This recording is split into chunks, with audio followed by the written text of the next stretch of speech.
supernatural. Because nothing says a horror story better than an urban comedy set in 1985.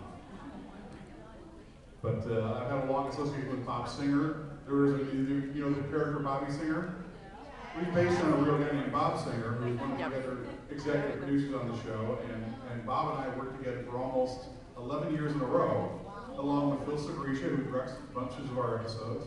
And we've tried to work together for almost 10 years after that, and just the schedules never aligned. All of a sudden he was doing a show in Philadelphia, and I'm working with Chris Rock, and then all of a sudden he's working with Eric Kripke, and all of a sudden I became available. So it worked at the time and was really good. So I was really glad to fall in a great group of guys, and of course, it was really great to get to work with, they got these two pretty tall guys, Jensen and Jared, yeah. Couple of nice boys from Texas. Ooh. Oh, okay. It's which I think we discovered that even a little bit over on the French Mistake. Oh, how many of you guys really like the French Mistake? You remember that episode? Yeah, Ben Hedlund is one of our more talented writers. Some would call him twisted. I would call him talented. And does anybody know where the title of the French Mistake comes from? No. Did anybody see an old Mel Brooks movie called Blazing Saddles?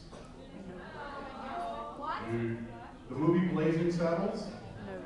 No. Oh, you probably never saw the movie. But anyway, the French Mistake is actually a term for something. And it may have happened sometime here in Rio de Janeiro. It may happen sometimes in Los Angeles. It's when you get so drunk, you actually go home with a person of the same sex.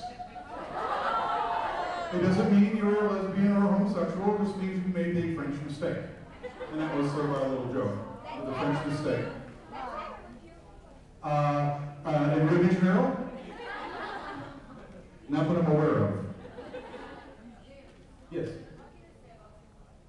What can I say about season 8? Very little, since it got picked up when I was here in Rio de Janeiro on Thursday, so I got a call. I actually knew unofficially probably for 2 weeks, and it's very hard because I know you all keep asking on Twitter and various things, when do you know about season 8, season 8? Like, I'm just dying to tell you. And even after I knew, I couldn't tell you until, in fact, one of the producers, Todd Aronauer, sent out a tweet about it I saw that, uh-oh. Because I knew I had to wait for CW to tell me before I could start talking about it. But what I can tell you is, as we did with season 7, we're going to do 23 episodes again instead of the normal 22. So that's what I can tell you. Sarah Gamble, who's been with the show from year 1, has, of her own choice, to just be very clear, she wants to write something else and work on other things. And Jeremy Carver, who was with the show for a number of years, up to season 5, is coming back to work with Bob Singer. So I think you'll see, very little break in the action of the show you all love and support so much. So we're very glad to have Jeremy Carver back. Yes?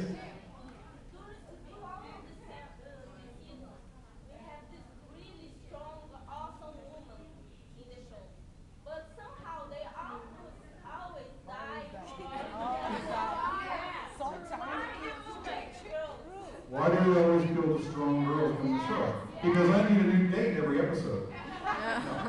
No, actually, Charlie. How do you guys like Charlie? Felicia Day? Yeah, I like Charlie too. And we've had Kim Rhodes in a lot of episodes. She's pretty popular with the audience. Well, there you go. You never know. She very well could be. But Kim Rhodes is great. Some of you might remember her as Zach and Cody's mom on the Disney Channel.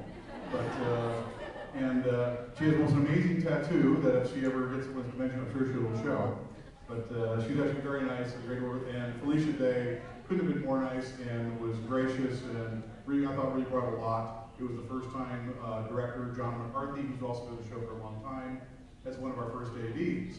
Now, one of the funny things during that episode, both Jared's wife was due, and so was Gabriel Correa. Have you guys met Gabe yet? He's from Sao Paulo. He's with Jared. Well, Gabe works on our show full time. He has for a number of years. He's from Sao Paulo, he's Brazilian. But his wife and Jared's wife were due on the same day. And they had it, and Jared's wife was a little bit late, but Gabriel had his on the day it was due. It was during the Felicia Day episode, so in the middle of that, Gabe had to take off and go be with his wife, who's Brazilian. But we had a lot of fun with that. We'll talk about that more at length sometime tomorrow. Yeah. Well, Gabe moved up. He was he got moved up in the ranks of AD. He moved up to a second AD, or before he'd been a third AD for us for a number of times. It started off one step below that with the show. So when one of the other second ADs left to take another job, Gabe got elevated up. So he is our highest ranked Brazilian on our staff. Yes. Castiel? Destiel. Oh, you're the one. Are you the one who starts that stuff on the internet all the time? Destiel?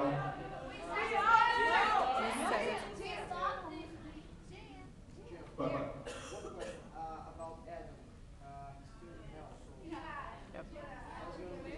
well, I think for the foreseeable future, he will continue to be in health for a while. Now, of all the villains we've killed off, who would you guys like back the most? Bob? You want Joe? Our guy? You want Samantha Ferris back? Well, she wasn't evil though. She was good. The Trickster? Remember the Trickster? Trickster.